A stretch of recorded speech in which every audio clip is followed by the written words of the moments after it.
नमस्कार मित्रांनो, मी गणेश मानकर. इग्नाइट अकॅडमीच्या या व्हिडिओमध्ये मी तुम्हा सर्वांचे स्वागत करतो. बघा मित्रांनो, रचना सहाय्यक गट ब अराजपत्रित म्हणजे टीपीए साठी एक नवीन अपडेट आलेली.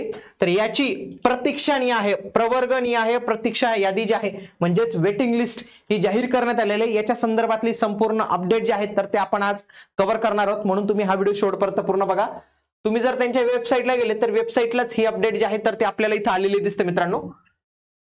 बघा, त्याच्या जवळपास 261 जागांसाठी ही जाहिरात जी आहे तर ती आलेली होती इथं. आणि आगामी काळात मनपाच्या पण बऱ्याच जाहिराती येणार आहेत. सिव्हिल जेई वाल्यांसाठी एक चांगली संधी असणार आहे. त्याच्यासाठी आपण टेक्निकल देखील लाईव्ह स्वरूपात असावं अशी उमेदवारांची मागणी होती. तर त्याच्यासाठी आपण जे आहे तर ती बॅच जी आहे तर ती लॉन्च केलेली आहे. याला जॉईन करण्यासाठी इग्नाइट अकॅडमीचं ऍप्लिकेशन तुम्ही आजच डाउनलोड करावं. त्यासोबतच मित्रांनो, नॉन टेक पण तुम्हाला इतर लाईव्ह फॉर्मॅट मध्ये बघायला मिळणार आहे. फॅकल्टी जर तुम्ही पाहिली, एकदम बेस्ट फॅकल्टी तुम्हाला इथं गायडन्स करणार आहे, म्हणून तुम्ही एकदम म्हणजे निवांत होऊन हा कोर्स जो आहे तर तो जॉईन करू शकतात. बघा, याचं जर आपण पाहिलं ऍडव्हर्टाइजमेंट 26 जुलैला त्याची एक शॉर्ट नोटीस आपल्याला इथं पाहायला मिळते, पण 28ला त्याची फुल डिटेल जाहिरात आली. 261 जागा होत्या. डिसेंबरमध्ये थोडं परीक्षा झाली, त्याच्यानंतर मेरिट लिस्ट लागली 25ला, 7 मार्चला रिझल्ट लागला, 1 जुलैला जॉईनिंग दिलेली आहे. आणि आता फर्स्ट आपल्याला हे 7 नोव्हेंबरला बघायला मिळते. आणि प्रत्येक कॅटेगरी मधून 15 उमेदवारांची वेटिंग लिस्ट आपल्याला इथं बघायला मिळते मित्रांनो.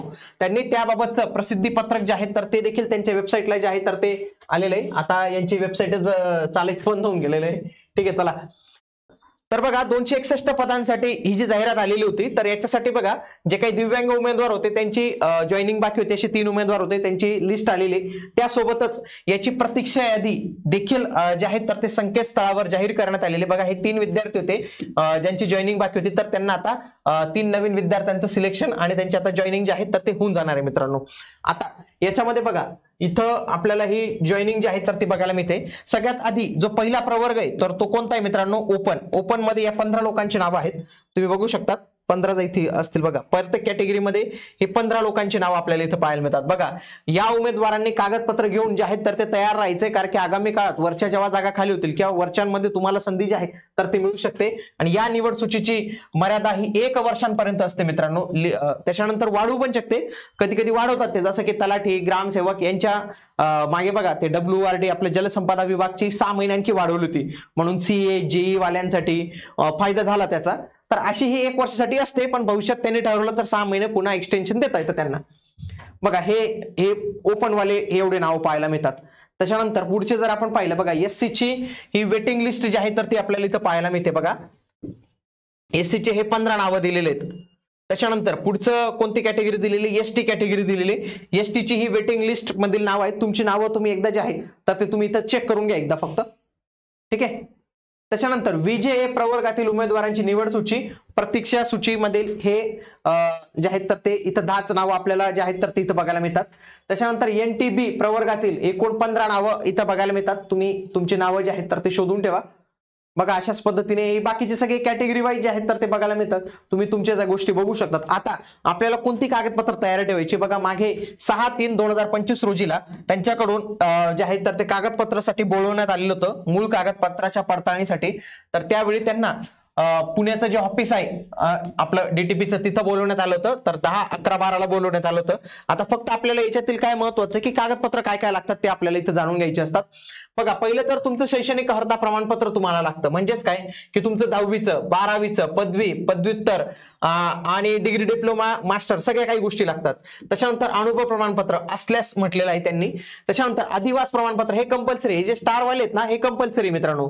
त्याच्यानंतर जन्मतारीख तुमची कशी ओळखायची, त्यासाठी तुमचं SSCचं गुणपत्र किंवा प्रमाणपत्र, त्यासोबत तुमचं जात प्रमाणपत्र पाहिजे.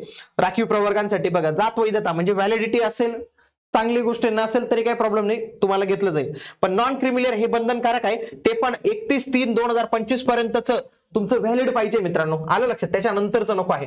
त्याच्यानंतर खेळाडू प्रवर्गांसाठीचं जे आहे तर ते उपसंचालक विभागीय तर यांच्याकडनं निर्गमित केलेलं प्रमाणपत्र पाहिजे. आत्महत्याग्रस्त शेतकऱ्यांचे पाल्य म्हणून प्रमाणपत्र पाहिजे. अनाथ प्रमाणपत्र पाहिजे. दिव्यांग प्रमाणपत्र पाहिजे. आणि त्याच्यानंतर बघा, या प्रत्येक कागदपत्राच्या तुम्हाला 3 प्रती ज्या आहेत तर त्या घेऊन जायच्या. त्याच्यासोबत चारित्र्य पडताळणी बाबतचा सांख्यिकी नमुना पण लागणार आहे. शासकीय सेवेत असतील तर त्यांना NOC लागणार आहे. त्याच्यानंतर आर्थिकदृष्ट्या दुर्बळ वगैरे ईडब्ल्यूएस सर्टिफिकेट जे आहे तर ते लागणार आहे. इतर काही कागदपत्र असतील तर 2-2 प्रती इथं तुम्हाला लागतील. आणि पुढं तुम्हाला एक मोठा फॉर्म पण भरावा लागतो मित्रांनो. बघा हे सगळे कागदपत्रांचे तर ते पुढे देतील तुम्हाला, जे काही होईल ना ते पुढे देतील. हे मागच्या उमेदवारांना दिलेलं होतं. हे अशा पद्धतीने याची प्रिंट काढायची होती त्यांना आणि इथं तुमचे सगळे मार्क्स वगैरे सगळ्या काही गोष्टी ज्या आहेत तर त्या भरायच्या होत्या आणि ते तिथं चेक जे आहेत तर त्या केल्या जात होत्या. तर हे अशा पद्धतीने या काही गोष्टी असतात, म्हणून तुम्ही इथं तयारी ठेवा. त्यासोबतच तुम्ही जर इथं पाहिलं तर तुम्हाला तुमचा इथं पसंतीक्रम पण विचारला जातोय. पसंतीक्रमसाठी बघा इथं विभाग नाव दिलेले, त्यांची जागा वगैरे दिलेली आहे. तर इथं तुम्हाला या विभागीय संवर्गासाठी मी देत आहे. तर अशा पद्धतीच्या काही गोष्टी ज्या आहेत तर ते इथे या सगळ्या गोष्टी तुम्ही आतापासून तयार ठेवा. आगामी काळात टीपीएस संदर्भात जे काही तुम्हाला अपडेट येईल तुम्हाला सर्वात प्रथम महाराष्ट्रात आपल्या या चॅनलवर पाहायला मिळणार आहे. म्हणून तुम्ही हे चॅनल जे आहे तर ते आजच जॉईन करून ठेवा. सिव्हिल जेई साठीच्या आपल्या बॅचेस उपलब्ध आहेत तर त्यांना तुम्ही नक्की जॉईन करू शकतात. भेटूया आता आपण पुढील व्हिडिओमध्ये. तोपर्यंत जय हिंद, जय महाराष्ट्र, धन्यवाद.